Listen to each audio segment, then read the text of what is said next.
உங்களோட voters ID card அதாவது வாக்காளர் அடையாள அட்டையில வந்து உங்களோட அட்ரஸ் வந்து எப்படி மாத்துறது அப்படிங்கிறத பத்தி இந்த வீடியோல பேச போறோம்.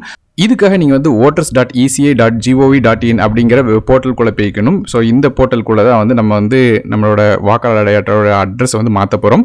ஸோ அதில் பார்த்தீங்கன்னா ஹோம் பேஜ்லேயே வந்து ஷிஃப்டிங் ஆஃப் ரெசிடென்ஸ் அப்படிங்கிற ஒரு ஆப்ஷன் இருக்கும். ஸோ அந்த ஆப்ஷனை வந்து இப்போ கிளிக் பண்ணிக்கோங்க. ஒன்ஸ் கிளிக் பண்ண உடனே உங்களுக்கு வந்து லாகின் கேட்கும். ஸோ ஒருவேளை ஒரு அங்கிட்ட அக்கௌண்ட் இல்லைன்னா நீங்கள் கிரியேட் பண்ணிக்கோங்க. அப்படி அக்கௌண்ட் இருந்துச்சுன்னா உங்கள் ஃபோன் நம்பர் மற்றும் பாஸ்வேர்ட் கொடுத்து டேரெக்டாக லாகின் பண்ணிக்கிடலாம்.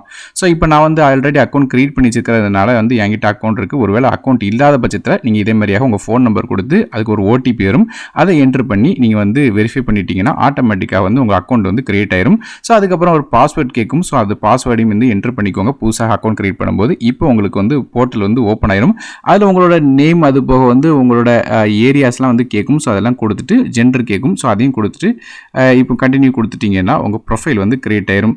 ஸோ லாகின் பண்ணதுக்கப்புறம் இந்த மாதிரியாக வந்து இந்த ஷிஃப்டிங்கோட அந்த லிங்க் இருக்கும். டேரெக்டாக கிளிக் பண்ணிக்கோங்க. இப்போ வந்து உங்களுக்கு ஆட்டோமேட்டடாக வந்து ஒன் பை ஒன்னாக ஸ்டெப் வந்து உங்களுக்கு வந்து சொல்ல ஆரம்பிக்கும் எப்படி வந்து அட்ரஸ் மாற்றணும் அப்படிங்கிறத. ஸோ நீங்கள் ஏற்கனவே ஓட்டர் ஐடி கார்டு வச்சுருக்கீங்களான்னு கேட்கும். ஸோ வச்சுருந்தீங்கன்னா ஏற்கனவே எஸ் கொடுத்துருங்க. அந்த ஐடி கார்டோட நம்பரை வந்து அடுத்ததாக வந்து என்டர் பண்ண வேண்டியிருக்கும். என்டர் பண்ணி முடிச்சோன்னா சைடில் வந்து ஃபெச் டீட்டெயில்ஸ் அப்படிங்கிற ஒரு லிங்க் இருக்கும். ஸோ இந்த லிங்க் வந்து கிளிக் பண்ணிக்கோங்க. ஸோ கிளிக் பண்ணி முடிச்சிட்டிங்கன்னா ஆட்டோமேட்டிக்காக பாட்டம் சைடில் ப்ரொசீட் அப்படிங்கிற பட்டன் இருக்கும். இப்போ பார்த்தீங்கன்னா உங்கள் வாக்காளர் அடையாள அட்டையோட எல்லா டீட்டெயில்ஸும் காட்டும். ஸோ ஒன்ஸ் வந்து உங்கள் வாக்காளர் அட்டையோட டீட்டெயில்ஸ் எல்லாத்தையும் காட்டினதுக்கப்புறம் சேவ் அண்ட் கண்டினியூ கொடுத்துருங்க. இப்போ வந்து ரீசன் ஃபார் அப்ளைங் கரெக்ஷன் கொடுத்துருக்கும். அதில் வந்து ஷிஃப்டிங் ஆஃப் ரெசிடென்ஸ் அப்படின்னு கொடுத்துருங்க. உங்களுக்கு என்ன தேவையோ அது கொடுங்க. ஸோ இது மாதிரியாக வந்து கீழே 3 வகையான கரெக்ஷனும் இருக்கும். அடிஷனலாக உங்களுக்கு தேவையான அதை சூஸ் பண்ணிக்கலாம். ஸோ இப்போ அடுத்தபடியாக பார்த்துட்டிங்கன்னா உங்களோட ரீஜன் செலக்ட் பண்ண சொல்லும். ஸோ என்ன தொகுதி முதற்கொண்டு எல்லாம் சூஸ் பண்ணதுக்கப்புறம் நெக்ஸ்ட் கொடுத்துருங்க. இப்போ நீங்கள் பார்த்தீங்கன்னா தெரியும் உங்களுக்கு வந்து மொபைல் நம்பர் அப்டேட் வந்து கேட்கும். அது ஒருவேளை வந்து மொபைல் நம்பர் வந்து அப்டேட் கிடச்சுன்னா மறுபடியும் ஓடிபி போட்டு லாகின் பண்ணிக்கோங்க. ஸோ லாகின் பண்ணதுக்கப்புறம் மறுபடியும் வந்து அந்த ஃபார்ம் வந்து ஓப்பன் ஆகும். அதில் புதுசாக வந்து நீங்கள் இப்போ எந்த இடத்துல தங்கியிருக்கீங்களோ அந்த அட்ரஸை என்டர் பண்ணுங்கள். அதாவது ஷிஃப்டிங் ஆஃப் அட்ரஸ்ன்னு சொல்லி கேட்கும். அதாவது இப்போ நீங்கள் எந்த இடத்துல வந்து தங்கிட்டு இருக்கீங்களோ அந்த அட்ரஸை வந்து என்டர் பண்ணிக்கோங்க. பழைய அட்ரஸை பற்றி கவலை இல்லை. ஸோ புதுசாக உள்ள அட்ரஸை மட்டும் என்டர் பண்ணிவிட்டு அந்த ஏரியாலாம் கொடுத்ததுக்கப்புறம் கீழே வந்து உங்களோட தொகுதி செலக்ட் பண்ண சொல்லும். ஒரு தொகுதி விட்டு தொகுதி மாறி இருந்தாலும் பிரச்சனை கிடையாது. ஸோ டேரெக்டாக அந்த ஆப்ஷன்லாம் சூஸ் பண்ணிக்கலாம். அப்படி இல்லைன்னா கீழே இருக்கிற மேப்பில் வந்து டேரெக்டாக அந்த தொகுதியை கிளிக் பண்ணாலும் இந்த ஆப்ஷன் வந்து செலக்ட் ஆயிரும். ஸோ ஒன்ஸ் வந்து உங்கள் தொகுதி எல்லாத்தையும் கொடுத்ததுக்கப்புறம் கீழே பார்த்தீங்கன்னா ஆதார் கார்டு இருக்கான்னு கேட்கும். ஸோ ஆதார் கார்டு நம்பரை என்டர் பண்ணிக்கோங்க. அதுக்கப்புறம் நீங்கள் வந்து கன்ஃபார்ம் பண்ணுறதுக்கு ஒரு செக் பாக்ஸ் இருக்கும். அதையும் கொடுத்ததுக்கப்புறம் ஏதாவது ஒரு டாக்குமெண்ட் அப்லோட் பண்ண சொல்லும். ஸோ நான் இதில் ஆதாரே கொடுக்குறேன். ஸோ டேரெக்டாக என்னோட ஆதார் கார்டை வந்து நான் வந்து ப்ரௌஸ் பண்ணி பிடிஎஃப்ல இருக்கிற அந்த ஃபார்மேட்டில் வந்து அப்லோட் பண்ணிடுறேன். அப்லோட் பண்ணி முடிச்சவொடனே சேவ் அண்ட் கண்டினியூ அப்படிங்கிற ஆப்ஷன் வந்து கொடுத்துட்றேன். இப்போ கொடுத்ததுக்கப்புறம் வந்து மறுபடியும் கன்ஃபர்மேஷனுக்காக வந்து உங்களுக்கு டீட்டெயில்ஸ் எல்லாத்தையும் காட்டும். ஸோ மறுபடியும் அதில் சேவ் அண்ட் கண்டினியூ அப்படிங்கிற ஆப்ஷன் வந்து கொடுத்துட்றேன்.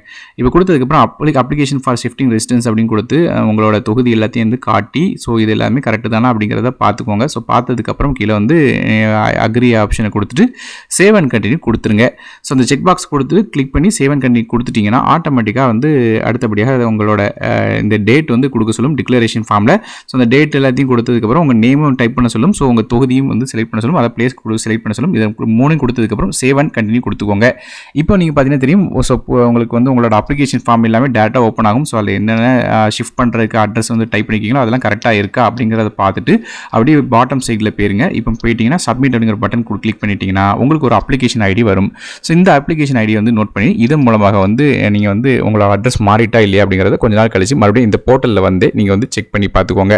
ஒருவேளை இந்த அப்ளிகேஷன் ஐடி வந்து எப்படி வந்து நீங்கள் வந்து செக் பண்ணி பார்க்கணும், உங்கள் ஸ்டேட்டஸ் வந்து எப்படி பார்க்கணும்னு நினச்சிங்கன்னா ஏற்கனவே வந்து நான் வந்து புதுசாக வாக்காளர் அட்டையில் வந்து எப்படி வந்து என்ரோல் பண்ணுறது அப்படிங்கிற ஆப்ஷனில் கடைசியில் அந்த வீடியோவில் வந்து போட்டிருப்பேன். ஸோ அந்த வீடியோட லிங்க் வந்து மேலே கொடுக்குறேன். செக் பண்ணி பாருங்கள். ஸோ வீடியோ பிடிச்சினா ஒரே லைக் கொடுத்துருங்க. உங்கள் ஃப்ரெண்ட்ஸ் ஷேர் பண்ணி விடுங்க.